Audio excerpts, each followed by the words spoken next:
Bueno, primero hay que recordar cómo fue el proceso, ¿no? Viene una terna en la que nada tiene que ver con el correísmo y al final el correísmo termina de responsable de quién es el presidente del Consejo de la Judicatura. El tema es una gestión que hace otra función del Estado, será el Consejo de Participación Ciudadana, que ha sido elegido por votación popular, el que tenga que dar respuestas sobre este tema. Lamentablemente, nosotros en la Asamblea Nacional, o en buena hora en la Asamblea Nacional, nuestra potestad es de legislar y fiscalizar, así es que existen procesos que tenemos que evacuar en el tema de fiscalización, sin embargo, es una responsabilidad del Consejo de Participación Ciudadana. Ayer, hay legisladores que concuerdan con la tesis de que desde la Comisión de Fiscalización por parte de quienes integran su bancada ejercieron presión para que se reconsidere la votación y pase lo que pasó de anoche. ¿Ustedes no están de acuerdo con ustedes? Bueno, el Consejo de Participación Ciudadana tiene que respetar los procedimientos al igual que en cualquier espacio. En la Asamblea Nacional hay procesos de reconsideración, hay procesos de votación, etcétera. Entonces, es el Consejo, en virtud del ámbito parlamentario de cómo se ejecutan las sesiones, que tiene que resolver ahí. Ellos tienen autonomía, ellos no tienen que responder a nadie más que al pueblo ecuatoriano sobre estos temas. Ahora, hablan de una supuesta cercanía con el correísmo y el presidente ahora deseado, señor Godoy. Bueno, nuevamente lo que dije al inicio, no es una terna que no llegó de ningún sector cercano al correísmo. El Consejo remitió una terna que, en virtud de la cual el Consejo de Participación Ciudadana tomó la decisión en el marco que le corresponde y en el marco de la ley. Ahora, legislador, en otro tema, el martes es muy probable, según el presidente de la Asamblea, empiece el juicio político Wilmer. ¿Ustedes se van a mantener en la postura que vinieron teniendo los integrantes de la Revolución Ciudadana en la Comisión de Fiscalización? Bueno, el informe que se presentó y se debatió días atrás determina una falencia muy importante en el tema de la sustanciación del proceso por parte del interpelante. Se ha señalado que no se han aportado las pruebas pertinentes. El tema no es presentar un juicio político y desentenderse del juicio político. En todo caso, la Asamblea Nacional tomó la decisión de que el día martes se lo ponga en debate. Vamos a revisar cuáles son las pruebas que se presentan en el juicio político, que es distinto a los temas jurisdiccionales que se están evacuando en la función judicial. Pero hasta ahora van por la no censura, entonces. Bueno, nosotros hemos puesto ya una posición.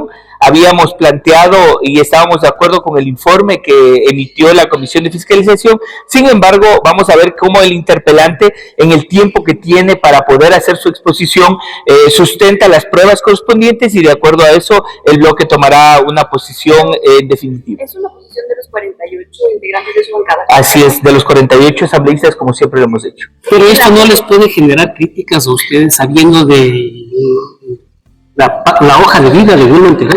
Bueno, el pueblo ecuatoriano sabe que la Revolución Ciudadana ha tomado una posición, en primer lugar, en defensa del debido proceso, de la no persecución y de que efectivamente tiene que ejercerse las garantías que la ley establece. Si no se ejercen esas garantías, sea quien sea, nosotros vamos a mantener la misma posición. No vamos a permitir que vuelva a pasar lo mismo que ha pasado con Jorge Glass, lo mismo que ha pasado con otros dirigentes de la Revolución Ciudadana y que han sido sujetos de persecución, y nosotros hemos señalado y hemos sustentado el lawfare que se ha llevado hasta la presente fecha. Se habla de que se necesitan 4 votos de la Revolución Ciudadana para completar los 88, digamos, de los 92.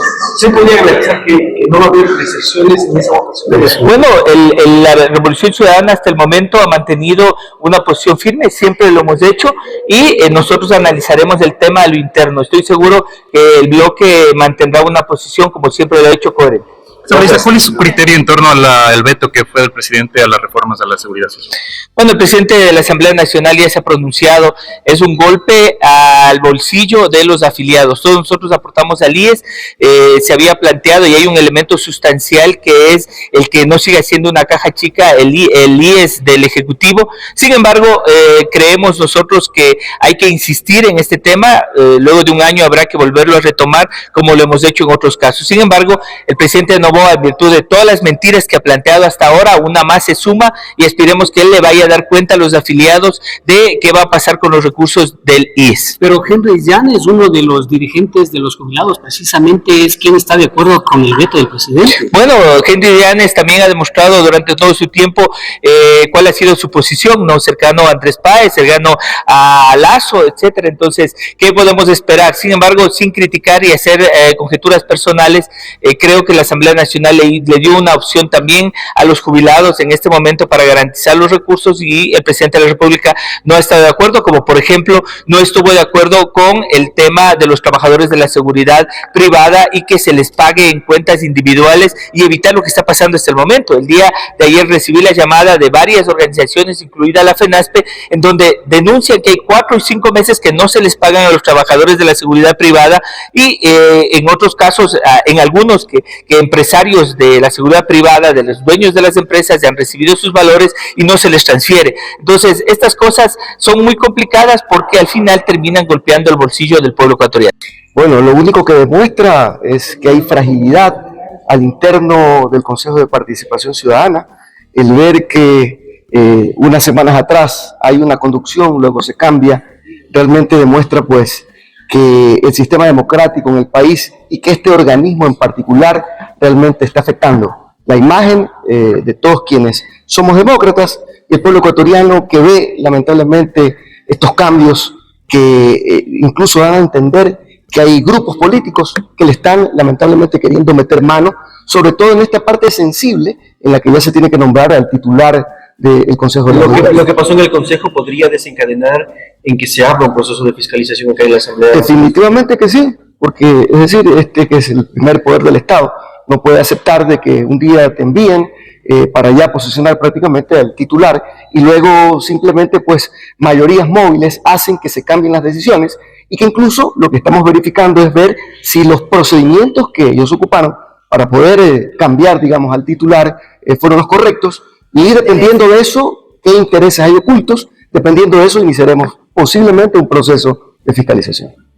¿Cuáles podrían ser estos intereses justamente que estarían de por medio? Quien está a la cabeza tiene que llegar por concurso de jueces, evaluación de autoridades de la judicatura, de las mismas cortes. ¿Cuáles serían los intereses?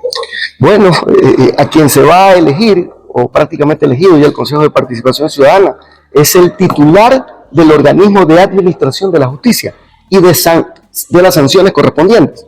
Entonces, aquel que presida realmente va a tener una amplia influencia a la hora que toquen llevar adelante procesos para nombramiento de jueces y acciones disciplinarias, que ya lo hemos visto a lo largo de los años, cómo la influencia de este Consejo de la Judicatura ha hecho que incluso hasta se cambien sentencias. Entonces, para mí y para el pueblo ecuatoriano es importante que este proceso de selección sea lo más transparente posible. También se queda la duda de que hubo acuerdos de economistas y gobierno para lograr todo esto en algún momento. Es lo que se sospecha, digamos, no hay que ser muy analista para identificar que hay un acuerdo entre dos grupos políticos que normalmente a la luz de la ciudadanía están peleando, pero por otro lado se ponen de acuerdo para poder cambiar o meterle la mano a este sistema de selección. Ahora, legislador, en otro tema, ¿cuál va a ser la postura del Partido Social Cristiano de cara a lo que será ya el inicio del juicio político contra Wilman Terán el martes, ha dicho el presidente? ¿Podría ya empezar esto? Bueno, nosotros lo hemos dicho siempre, desde que inició el juicio político al señor Terán, incluso hubieron algunas firmas de nuestro bloque, lo cual se respaldaba este procesamiento. Hoy, el martes, que se va a dar seguramente este juicio político, nosotros vamos a votar a favor de la censura y de la destitución. Bueno, yo no creo que exista ningún acuerdo dentro de movimientos políticos, o al menos no debería haber, no he conocido de eso, pero lo que sí les puedo decir es que es una muestra más lo que ocurrió entre ayer y anteayer, de que ese consejo realmente es vergonzoso, ¿no? Es definitivamente en la consulta popular o en algún momento de la historia de nuestro país, ese famoso, entre comillas, quinto poder debe desaparecer de la Constitución, porque se ha convertido en un organismo que realmente no está desarrollando su tarea. Entonces, se rumora que hay afinidad del nuevo presidente con el correísmo, y lo que pasó ayer en la Comisión de Fiscalización, la presión que se ejerció para que se dé efectivamente esa reconciliación. ¿Quién sabe? Yo ya he visto tantas cosas en este país que realmente no me extrañaría ni me sorprendería de ninguna manera que eso haya ocurrido, porque ya el solo hecho de haberle, yo les decía el otro día, solo haberle traído acá a la fiscal a encararle con un prófugo ya habla demasiado, ¿no? Ahora, ¿cómo ven ustedes el cambio de designación legislador de un momento a otro en el Consejo? Doña Martínez y después el señor Mario Godoy. Eso mismo es lo vergonzoso, imagínense, tuvimos en 2 días 2 designaciones distintas ante todos nosotros que estábamos expectantes de qué o cuál autoridad iba a ser la nombrada, resulta ser que hemos tenido 2 y en 2 días distintos cambia la cosa. Es vergonzoso lo que ha hecho. Y con esto ponerle el ojo al Consejo de la Judicatura, a estar más pendientes de lo que va a pasar. Totalmente, yo iba hacia eso. Ya que han habido estas 2 situaciones en 2 días distintos, que ustedes y nosotros los hemos visto públicamente, lo que nosotros debemos hacer desde la Asamblea Nacional es ponerle mucha atención a las ejecutorias que tenga ese Consejo. La primera y principal acción ejecutoria que tiene que hacer es depurar el sistema judicial del país y sacar a un poco de gente que le hace quedar mal a jueces y fiscales probos de este país que hacen su trabajo y que el día de mañana ven empañadas sus actuaciones, lamentablemente de manos de jueces y fiscales inescrupulosos, irresponsables, muchos de ellos incluso este rato vinculados a casos extremadamente importantes dentro de la fiscalía. Cualquier decisión que mágicamente beneficia a Jorge Glass, por ejemplo, pues sería sospechoso. No, eso no puede ocurrir. A ver, nosotros vamos a estar vigilantes a que ese tipo de cosas no ocurran. Insisto, tiene prioridades este Consejo de la Judicatura, entre otras están esa depuración, y en el evento en que traten de rever o de meterle mano a las causas importantes del país, aquí nos van a tener firmes, frontales, directos, aquí no hay compromiso ni patentes de corso para nadie, y quienes venimos a trabajar de esa manera en la Asamblea Nacional estamos prestos y dispuestos a hacer ese control de fiscalización. Ayer el presidente de la República vetó totalmente el proyecto de ley del IES. Esto de alguna forma ya cerraría la puerta a la intención del presidente Correa de sentarse a dialogar. Yo creo que los intentos de diálogo no se pueden acabar con acciones o derechos que tiene el legislativo y el colegislador. Lejos de aquello, yo creo que deberían este rato sentarse en una mesa de diálogo los 2 representantes de las 2 funciones del Estado y poder rehacer una agenda que es la que nosotros aprobamos aquí, al menos en la Asamblea Nacional, en el mes de enero, que tiene que ver con la seguridad y la reactivación económica.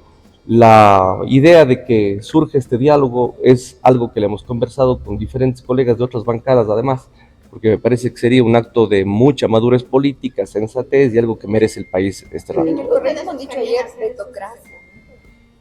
Bueno, que digan nomás cualquier cosa, ellos son los que trajeron acá a Ronnie Aliaga para encarar a la fiscal, entonces ya. Ahora, legislador, presentaron hoy un proyecto de ley para revisar nuevamente el tema de buscar la posibilidad de eliminar las pensiones vitalicias de los exmandatarios. ¿Cómo ven desde su bancada esa posibilidad? Excelente. Yo pedí información sobre ese proyecto de ley hace más de 3 meses y de hecho la hemos estado revisando. En buena hora que ya se haya presentado el proyecto de ley, pensiones vitalicias, ¿a cuenta de qué? Ustedes han visto aquí expresidentes y ex vicepresidentes que ya ni siquiera la gente se acuerda quiénes eran y están ganando sueldo pagado por nosotros, de tal manera que eso de los sueldos vitalicios hay que eliminarlos urgentemente y ahí vamos a estar para sumar a ese proyecto. Gracias, listo. Gracias. ¿Cómo va a manejar el tema de la consulta previa? Usted tiene una sesión ahora en garantías Sí. constitucionales. Este proyecto del presidente Cronfle, este proyecto de la CONAIE, habían algunos proyectos de aquí. ¿Cómo se va a manejar eso? Lo justo, lo que hemos hecho con el resto de leyes, y eso pasó en la ley de discapacidades, en la ley orgánica de garantías jurisdiccionales, y lo mismo va a pasar ahora. Me refiero a unificar los 3 proyectos, desarrollar una matriz y empezar a trabajar lo más pronto posible, porque esa ley es urgente y esa ley y la ausencia de esa ley ha paralizado un montón de temas en este país. ¿Los tiempos cómo son? Ahora vamos a resolver eso, justamente, como vamos a abocar conocimiento, ahí se va a discutir precisamente todos esos aspectos. ¿Hay una decisión de la Corte Constitucional que antes de noviembre se fije? Ojalá que así salga, sí, por supuesto que sí. Al menos en la Comisión de Garantías, todas las metas y los hitos que nos hemos planteado se han ido resolviendo. El día de ayer tengo que anunciar, además con mucho beneplácito y alegría, de que se aprobó ya para primer debate al Pleno la reforma de la Ley Orgánica de Garantías Jurisdiccionales. Han tenido la gentileza de designarme como ponente de la misma, así que para mí una ley casi más importante que el propio Código Orgánico Integral Penal, y en pocos días más vamos a tener eso aquí en el Pleno. ¿Cómo votará ADN en el juicio político de Bimaterano? alias del diablo, digamos, no le digamos Wilman Terán, alias del diablo hay que censurarle políticamente, no le vamos a dejar. Así ustedes tengan del otro lado a toda una bancada que está a favor de ese señor que le ha hecho tanto daño a la justicia. Nosotros somos firmes, tenemos principios, tenemos valores que hemos traído desde muy chiquitos, desde la casa, así que no hay como defraudar lo que te han enseñado tus padres. Gracias.